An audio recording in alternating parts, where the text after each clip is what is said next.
start off my talk today as talking about my experience as a young girl growing up with what could be considered severe ADHD. Throughout my schooling, me and my parents laugh about how all the signs were evident.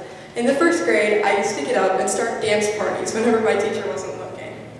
Throughout my schooling, I struggled badly keeping up with work and staying attentive in class without having to be redirected.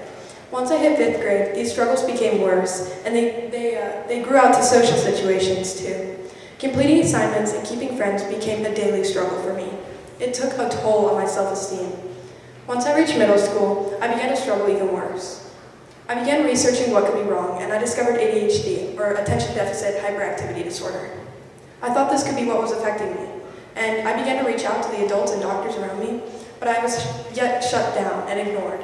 And this led to a worsening in my condition because I felt there was something wrong with me and that people would never be able to be my friend because I was annoying or too loud or run by a motor. When I was shut down and ignored, it led to me developing extreme anxiety and severe depression.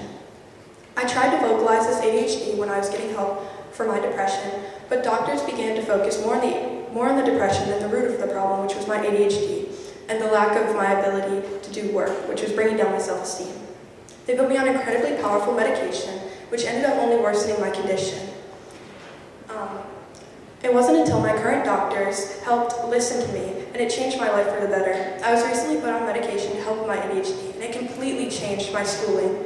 I've done so much better in all the things that I love, and have been able to better represent myself as a person without being hindered by these issues that I have. And this is not a situation that's unique to me. Millions of girls around the world struggle with this every day and are quickly shut down by adults and doctors because girls have to be, many girls are prescribed intense medications for things that are not correct to their condition because doctors and adults tend to not listen. That is why I wanted to speak today, so that people could have a better idea of how this condition is represented between males and females and all children, and how every child has their own lived experience, and we need to evaluate them as such. Many misconceptions are had about ADHD. People tend to think that it's a condition where people just get a little bit distracted or a little fidgety. That is completely wrong. This condition affects mine and other children's everyday lives in many negative ways. And most of the common actions that lead to diagnosis are fighting, stealing, arguing with authority figures or peers, and other actions like that. ADHD, by definition, is marked as an ongoing pattern of inattention and hyperactivity impulsivity. 6 million kids 16 to 17 in the US are diagnosed with it. The average age of diagnosis is 7, and it's usually seen by elementary school teachers. Males are over 3 times more likely to be diagnosed than women. And this is not due to a lack of prevalence. It's due to things like social norms, differences in presentation, and a lack of equal research. Before I get into the differences between males and females, I wanted to emphasize that every child is different. They all have their own lived experiences, and due to that, they're all going to represent disorders differently.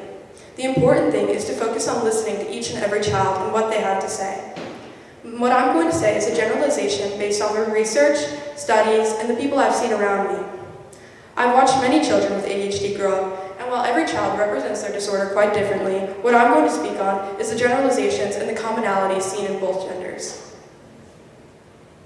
In a 2019 trial done by Ortal Slobodin and Michael Davidovich on children 6 to 17, found that certain objective and subjective measures of ADHD capture different symptoms in both males and females. Girls tend to have more inattention problems, while boys tend to have more impulsivity problems. Girls develop more internalizing disorders, such as anxiety, depression, body dysmorphia, eating disorders, and obsessive-compulsive disorders, while boys tend to show their ADHD more externally in ways such as acting out, being disruptive, substance use disorders, and sleep disorders. Girls turn things inwards and tend to have worse grades and low self-esteem due to ADHD, while boys have impulsivity, like stealing or acting out in class or being disruptive. In a 2020 trial done by Drs. Tina Stibe and Madeline Pock, it corroborates the same idea seen in adults. Through workplace behavior, substance use, and criminal records, we can see that these actions and different presentations continue into adulthood, and it's not just a childhood disorder. In 2018, a trial done by Florence D. Mallum and Philip Asherson not only corroborates the idea that boys are diagnosed more, but also are featured disproportionately in studies. If girls aren't even being researched, how can we expect them to get the help that they need? I also found this when I was doing my own research. I found that more studies have more males in a disproportionate level than females. And how can we expect to be able to have good results when we're not researching people equally? And if we already know there's so many differences, why are we evaluating people on all the same levels? Those levels I'm referring to is what's called the NICHQ Vanderbilt Assessment Form. It's the most common way of assessing children from an outside perspective for ADHD. It's forms for parents and teachers, and it's given as like a final assessment for children who are possibly going to be diagnosed with ADHD. When I first took this test, I got many varied responses from all my different teachers and my parents. It depends on what places children are in, how they present their ADHD. When a child is more comfortable, they tend to show their symptoms more, but in places where they're more scared of being disciplined, children change how they act.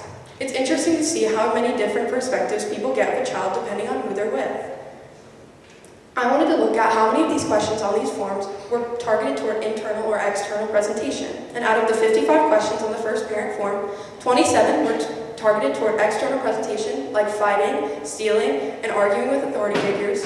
16 were school-related or organizational, and 6 were internal. This raises an issue because any child who tends to have internal presentations of this condition will not be diagnosed, and it leads to many issues for them. One of the biggest factors in presentation is how children are brought up. Whether we like it or not, males are allowed to get away with a lot more through childhood. The concept of boys will be boys is extremely damaging to not only girls with ADHD, but girls in general. This leads to boys continuing to act out and have this type of external presentation into adulthood because of how kids are raised. A good example of this that I like and find quite interesting is me and my little brother Ethan. We both have ADHD and we're diagnosed around the same time. We're on the same dosage of the same medication. We grew up in the same households at the same school, yet me and my brother present completely differently. My brother and me during elementary school were quite similar, loud, social, and a little bit disruptive. But as we grew and I got in more trouble for my actions than he did, we strayed away from our similarities. And this is what happens in many cases for many children. It's an amazing demonstration of just how much input social norms have on presentation of ADHD in children. And this issue leads to girls being diagnosed quite late, if at all. And this leads to a plethora of problems for young girls. Many are diagnosed with anxiety, depression, and other disorders, and doctors tend to focus on depression or anxiety even if ADHD is the root of the issue. This often leads to unnecessary medications, which can often lead to worsening conditions for young girls. One of the most common antidepressants is Lexapro, and one of the most common issues that comes with this medication is intensifying suicidal thoughts or tendencies. Putting a girl on this medication who truly doesn't need it, when the issue is so much easier than that, can make her so much worse. I experienced this when I was put on this medication. It worsened my condition a lot more than it should have. The biggest thing is to listen to these young girls and make sure that if they're on medication at all, that it's the right thing, and to look for the root of the issue instead of just focusing on the symptoms. There's also other confounding issues that lead to these differences in children, such as cultural and financial differences. According to Healthline, children in households that make less than 2 times the federal poverty level are more likely to develop this condition, and children from English-speaking households are 4 times more likely to be diagnosed. If there's so many factors leading to differences in the presentation of all these children, why are we evaluating them using the exact same forms? Overall, I just want everyone to realize each child is different, and they have their own lived experiences, and they need to be evaluated as such. If you're wondering what you can do to help a child close to you, listen to them and advocate. If it wasn't for my parents and teachers like Mr. Farnes, who advocated for me, and Ms. Gwinnett, who was able to give me and my parents the resources we needed when I was at my lowest, I wouldn't have been able to share my story with you all. So if I leave you with anything, listen and advocate for your children, because you have no idea how much it could change their life. Thank you.